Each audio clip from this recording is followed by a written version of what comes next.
Olá, como está? Como foi a sua semana? A chegada do novo ano. Estamos juntos mais uma vez. Nós vamos estudar a Bíblia, a Palavra de Deus. Eu te convido para uma oração nesse momento. Aceita, Senhor, o nosso louvor e a nossa adoração pelo ano de 2020, quando vivemos muitas experiências, mas nós nos alegramos nesses primeiros dias de 2021 em que pedimos a Tua bênção sobre as nossas famílias, sobre o Teu povo, a Tua igreja, e que verdadeiramente nós possamos aprender o assunto proposto neste livro, nesta carta aos Hebreus. É a oração que nós fazemos no nome de Jesus. Amém.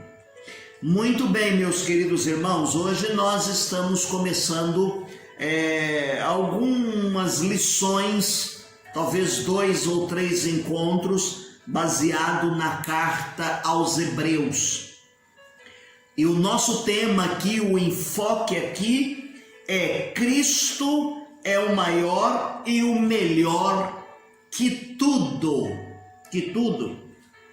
Hebreus capítulo 8, verso de número 1, ou melhor, Hebreus capítulo 6, o verso de número 1. Pelo que, deixando os rudimentos da doutrina de Cristo, prossigamos até a perfeição, não lançando de novo o fundamento de arrependimento de obras mortas e de fé em Deus.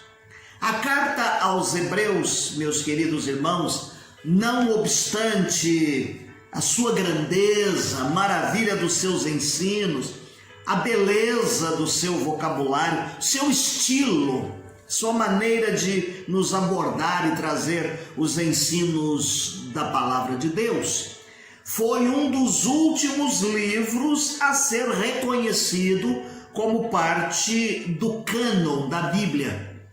Cânon é aquele conjunto de livros separados, julgados como inspirados, e qual vieram fazer parte desses 66 livros da nossa Bíblia.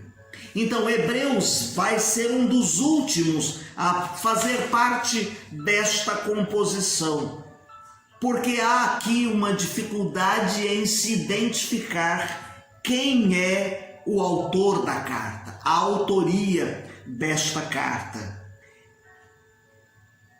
As cartas que nós estudamos, que nós fizemos referência como sendo cartas escritas por Paulo, elas trazem o autor e os destinatários logo no seu início. Então, a carta aos Hebreus, ela não faz menção de quem seja o escritor explicitamente, como as cartas que estudamos anteriormente.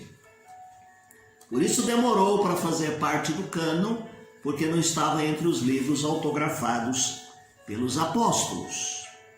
Mas a sua mensagem, que mensagem profunda, mensagem excelsa, sublime esta carta, porque a sua natureza, ela vai falar a respeito da obra da pessoa de Cristo. E ele vai usar o seguinte critério: ele usa o meio de comparações, ele usa pegando personagens, comparando com Cristo, e ele vai desta maneira desenrolando e falando a respeito da história da salvação. O autor da carta aos Hebreus, ele quer que nós entendamos esta verdade, seja quem for que escreveu esta carta, ele quer que nós entendamos a seguinte verdade: Cristo é superior e melhor do que tudo o que os destinatários da carta conheciam em termos de religião, filosofia e de vida. Neste mundo que estamos vivendo, numa época em que estamos aí diante de colocações fantasiosas, as pessoas querendo viver experiências místicas, experiências de qual muitas religiões propõem e fazem com que as pessoas sejam levadas pelo seu movimento, pelas suas ideologias, pelos seus conteúdos doutrinários. A palavra dos seus líderes. É imperioso que nós estudemos a carta aos Hebreus, assim como nós estudamos as outras cartas, para restabelecer e para trazer à luz a verdade. É importante o estudo da carta aos Hebreus para que nós possamos ter entendimento do que Deus quer nos ensinar, do que a igreja precisa praticar. E nós temos frisado nos nossos encontros que uma forma das pessoas não errarem, não se desviarem da verdade, é aprender a palavra de Deus em profundidade. Daí a nossa escola bíblica, os nossos estudos de quarta-feira, você com os seus estudos pessoais, para que você conheça a Bíblia, a palavra de Deus. Nós vamos errar menos, nós não seremos levados por ventos doutrinários. É importante estudar Hebreus, porque os desvios e deturpações da fé, o comportamento ético e religioso acontece principalmente na vida daquelas pessoas que vivem na superficialidade do conhecimento doutrinário, do conhecimento bíblico. Então, como crentes, a gente precisa ter profundidade no estudo da palavra de Deus. Esta carta é uma fonte verdadeira de vitamina, de proteína. Hoje nós somos orientados a fazermos uma alimentação balanceada, carboidratos, proteínas, vitaminas, para que o nosso corpo físico, essa carcaça aqui, permaneça firme, não fique anêmica. Então esta carta vem para nós como sendo vitamina, proteína, para que não experimentemos a anemia da fé, a anemia da vida cristã. Há um teólogo, um exegeta, o Dr. A.T. Robertson. Ele afirma que a carta aos Hebreus, ela tem no seu início como se fosse um tratado teológico. Depois ela se desenvolve como se fosse um sermão, e ela termina como se fosse uma epístola, uma carta. Ele continua dizendo, meus queridos irmãos, que ela tem uma mensagem direta, e esta mensagem direta vai dizer quem é Cristo, quem é o Messias, quem é o enviado de Deus, quem é aquele que veio ser o mediador entre o homem e Deus, quem veio buscar e salvar e resgatar o que se havia perdido. Uma vez Jesus perguntando para os seus discípulos, quem dizem ser o Filho do Homem?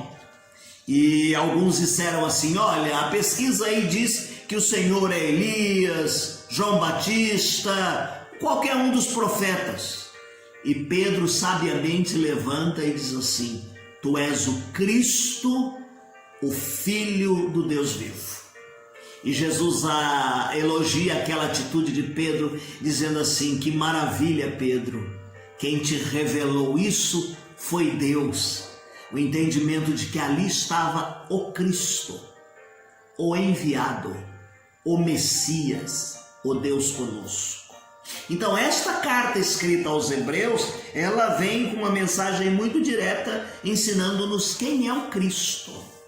E ela também vai dizer-nos a respeito da razão pelo qual nós devemos segui-lo incondicionalmente, em todos os momentos e situações, nós devemos seguir este Cristo, Jesus Cristo. O que falar a respeito da autoria e da data deste livro? Ninguém pode afirmar, como nós já dissemos, ao certo quem é o autor da carta aos Hebreus. Um teólogo cristão do século IV, Orígenes, ele afirma que só Deus sabe verdadeiramente quem escreveu esta carta. E então, por esta razão, há algumas tentativas que foram feitas de tentar atribuir a alguém a inscrição desta carta, a autoria desta carta, definir quem é o autor desta carta. Por exemplo, elas são mais diversas. Há quem atribua a Paulo, há quem atribua a Lucas, Clemente de Roma, Barnabé, Apolo, Silas, Áquila e Priscila. Estes são os nomes que vêm aí à baila como sendo as pessoas que são apontadas como autores desta carta. Há um comentarista e o autor da nossa lição, ele vai dizer que o último a ser colocado aqui como sendo o autor desta carta seria Paulo. E é interessante que a tendência da gente, porque vem na sequência, é a gente dizer a carta de Paulo aos Hebreus, e não há nenhuma certeza de que Paulo tenha escrito esta carta. Quanto aos demais, ou se outro nome vem à sua mente, nós sugerimos, você, meu querido irmão, que leia a introdução do livro de Hebreus, procure em dicionários, em comentários bíblicos, para ver se verdadeiramente essa dúvida fica sanada, tá bom? Fica resolvida. Outra coisa difícil de determinar também é a data em que esta carta foi escrita. Há quem a coloque no ano 100 depois de Cristo, 95, e lá na frente nós vamos dar o nosso parecer também, de acordo com o autor, professor, doutor de saudosa memória, Darcy do Zelec, vai nos apresentar nesta lição. Quando nós lemos o capítulo 10, o verso de número 11, ela usa algumas expressões aqui referentes ainda ao sacrifício que era feito no templo. Ainda não havia sanado os sacrifícios. E isso vai fazer com que até o ano 90 essas coisas estavam acontecendo. Uma outra coisa que nós podemos colocar aqui como base de idade é que o exército romano destruiu o templo no ano 70 depois de Cristo. E os cristãos foram perseguidos. A intensificação da perseguição aqui fica muito maior. Você pode ler em Hebreus capítulo 10, verso 32 ao 34. Você vai perceber essa questão da perseguição. E no finalzinho da própria carta aos Hebreus, no capítulo 13, o verso de número 23, ele vai nos dar conta de que Timóteo ainda estava vivo. Então aqui é para tentar colocá-la na questão do ano 70, ano Domini, depois de Cristo. Agora, diz-nos o autor, pastor Darcy do Zelec, que a melhor opção desta carta é colocá-la na década de 60, antes da destruição do templo pelos romanos. Destinatários. Aparece aí o título aos Hebreus. E esta carta remete à convicção de que os seus destinatários originais eram judeus cristãos. Há aqui um apelo frequente ao Antigo Testamento, profundo e vasto conhecimento do ritual judaico. É a advertência para que não retornem a estas práticas judaicas, o que vai apoiar esta convicção de que tenha escrito para eles. Alguns pensam que os destinatários judeus cristãos, eles viviam na Palestina, capítulo 2, verso de número 3. Agora, o que nós entendemos aqui é que estes não viveram com Jesus, não andaram com Jesus, eles receberam a orientação, o ensinamento, o conteúdo para que a carta fosse escrita e repassada a estes crentes. Capítulo 13, verso de número 24, aparece a expressão "os da Itália vos saúdam".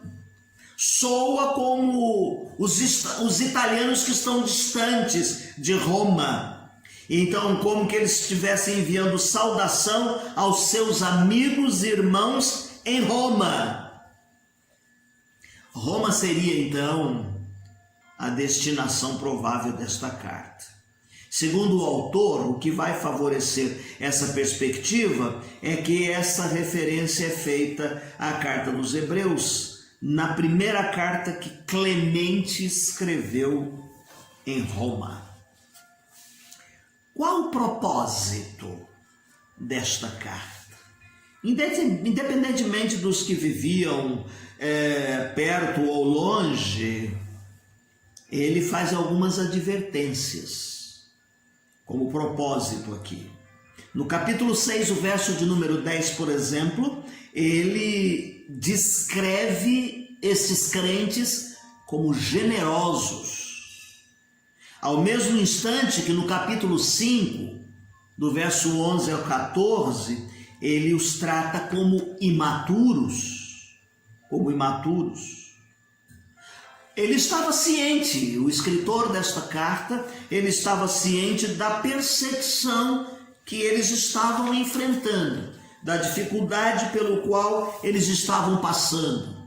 Está no capítulo 10, verso 32 até o 34, capítulo 12, o verso de número 4, e o capítulo 13, verso 19 e 23, o autor planeja visitá-los, planeja passar por lá. No conteúdo desta carta que nós vamos ver posteriormente, ele repreende os seus leitores. Capítulo 10, verso de número 25, porque eles não estavam frequentando, eles não estavam encontrando-se frequentemente com o grupo existente. Ele vai dizer no capítulo 3, verso 12 ao 14, que eles estavam em perigo de cometer pecado. Aqui o autor da nossa lição, o comentarista, ele diz que talvez os leitores fossem um grupo judaico-cristão que tenham se rompido do grupo principal, tenham se distanciado e tenham querido voltar ao judaísmo, isso por causa da perseguição, da dificuldade que eles estavam passando. Eles estavam considerando, meus queridos irmãos, e advertindo a respeito da apostasia. Capítulo 6, 4 a 9, capítulo 10, 26 ao 31. Então ele vai escrever tendo como propósito ajudá-los a voltar à comunhão cristã. O propósito do escritor de Hebreus é exortar os seus destinatários a procurarem a maturidade cristã, Eu quero que você acompanhe a leitura diária que nós estamos colocando e disponibilizando no final desta transmissão, porque cada uma delas vai falar a respeito de 6 avisos solenes aos leitores da carta aos Hebreus, às pessoas a quem ela foi endereçada. Então, quando você ler a leitura de segunda-feira, procure descobrir ali o que é que ele está exortando de forma solene na terça, na quarta, até no sábado. Cada uma dessas leituras ele dá 6 avisos solenes aos seus leitores. Há quem interprete estes avisos apenas como sendo que eles admitissem a possibilidade da apostasia no meio dos crentes. Hoje nós vamos parar por aqui. No nosso próximo encontro, nós vamos tratar do tema, nós vamos falar da teologia e vamos começar a entrar no conteúdo da carta aos Hebreus. Repito, no final da nossa transmissão, você tem, meu querido, aí as leituras diárias, e então não deixe de fazê-las. Também vamos disponibilizar hoje para que você tenha neste primeiro encontro deste ano uma forma, um projeto de leitura bíblica para o ano inteiro. Se você seguir as leituras bíblicas colocadas neste projeto, você vai poder ler a Bíblia toda em 2021. O ano passado nós nos propusemos a fazer, este ano nós estamos disponibilizando agora, já nesse próximo domingo, em PDF para você, toda uma forma de leitura. Você pode imprimir se quiser. Deus te abençoe. Eu quero ler para terminar 2 linhas do hino de número 383. Senhor Jesus, eu te amo mais que o mundo e seu prazer, pois deste-me perfeita paz que nunca irei perder. Metade nunca se contou do amor de Deus Jeová. Metade nunca se contou da paz que aos salvos dá. Deus te abençoe. Tenha uma semana feliz e abençoada.